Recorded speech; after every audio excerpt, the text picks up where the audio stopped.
Οι ενότητες είναι ένα πολύ σημαντικό κομμάτι της πλατφόρμας, διότι μέσα από αυτές μπορούμε να κάνουμε όλες τις βασικές λειτουργίες που θα χρειαστούμε. Πρέπει λοιπόν να δώσετε μεγάλη προσοχή στα εξής. Μέσα από μια ενότητα μπορούμε α να γράψουμε νέους μαθητές και β να προσθέσουμε μαθήματα. Πάω να δείξω πώς γίνονται αυτά. Χρησιμοποιούμε εδώ την ενότητα που έχουμε δημιουργήσει προηγουμένως, έτσι, την καινούργια ενότητα που φτιάξαμε, και πατάμε πάνω της. Όταν την πατήσουμε, μας πάει εδώ σε ένα καινούριο παράθυρο που έχει 3 επιλογές. Πάνω λέει προσθήκη μαθητών καταρχάς. Έχουμε προσθήκη μαθητών, προβολή μαθητών και διαχείριση μαθημάτων.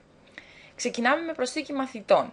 Ας πούμε ότι θέλουμε να γράψουμε την Παπαδοπούλου Μαρία στην ενότητα που έχουμε δημιουργήσει. Δεν γράφουμε λοιπόν μαθητές στα μαθήματα, αλλά γράφουμε μαθητές στις ενότητες. Είπαμε, μία ενότητα περιέχει πολλά μαθήματα. Αυτό που κάνουμε λοιπόν είναι να επιλέξουμε την Μαρία και όποιον άλλον θέλουμε ή και όλους μαζί από εδώ και να κάνουμε προσθήκη συνδρομής. Τη γράφουμε λοιπόν την Μαρία πάνω στην ενότητα που είχαμε επιλέξει προηγουμένως. Κάνουμε προσθήκη συνδρομής και μας λέει αυτή η ενέργεια θα προσθέσει ένα μαθητή.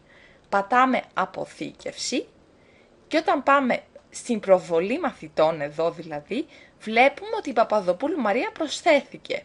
Και στην προσθήκη μαθητών δεν υπάρχει τίποτα πια, διότι όλοι οι μαθητές μας, που θα τους δούμε εδώ, είναι εγγεγραμμένοι στην ενότητα αυτή. Οπότε στην προβολή μαθητών έχουμε 2 μαθητές.